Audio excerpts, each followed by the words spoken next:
Sizdə bu 6 əlamətdən azı 3-ü varsa, deməli damarlarınızda səssiz ölüm gəzir. Qan laxtası tromb həyatınızı bir anda dəyişə bilər. Amma qorxmayın, bu videoda sizi qoruyacaq. Bilgiləri təqdim edirəm.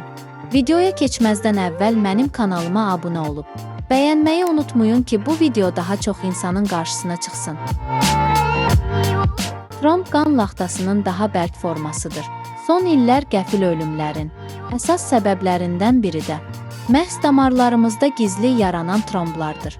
Lakin vaxtından əvvəl bədəninizdə tromb olduğunu necə bilmək olar? Bir ayaqların şişməsi. Bu vəziyyət dərin venalarda tromb olanda baş verir. Bədənin müəyyən hissəsinə qan axını pozulur.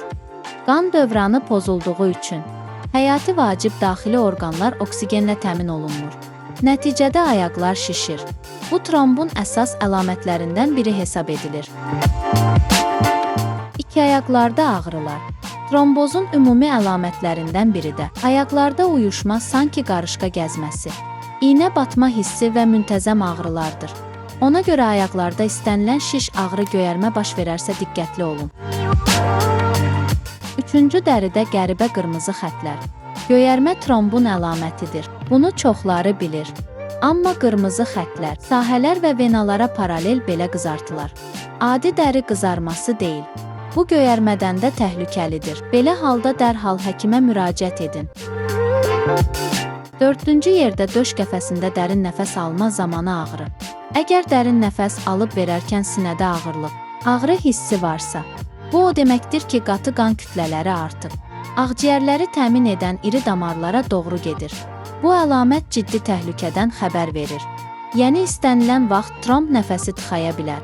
Təcili həkimə getməlisiniz. 5. Təngnəfəslik. Söhbət ağır yük qaldıranda 10 mərtəbəni çıxarkən təngnəfəslikdən getmir. Tromb zamanı səbəbsiz təngnəfəslik olur. Bu o deməkdir ki, qan laxtası ağciyərlər ətrafındadır. Bu zaman xəstədə baş gicəllənmədə olur. 6-cı yerdə səbəbsiz və keçməyən öskürək. Qrip, bronxit olmadan öskürmək, hərarətsiz öskürək. Heç bir dərmanın təsir etmədiyi halda. Əgər ağciyərlərin rentgenidə təmiz çıxıbsa, deməli ürək-damar sistemində tromb var və bu ürək ritmini dəyişərək tənəffüsə təsir edir. Quru öskürək zamanı döş qəfəsi ağrıyırsa, təngnəfəslik, nəfəs tıxanması varsa, trombdan şübhələnmək lazımdır. Əgər bu əlamətdən sizdə varsa, tromba qarşı hərəkətə keçib müayinə və müalicə olunmağın vaxtıdır. Faydalı məlumatlar üçün mənim kanalıma abunə olub, bəyənməyi unutmayın. Bu videoda bu qədər. İzlədiyiniz üçün təşəkkürlər.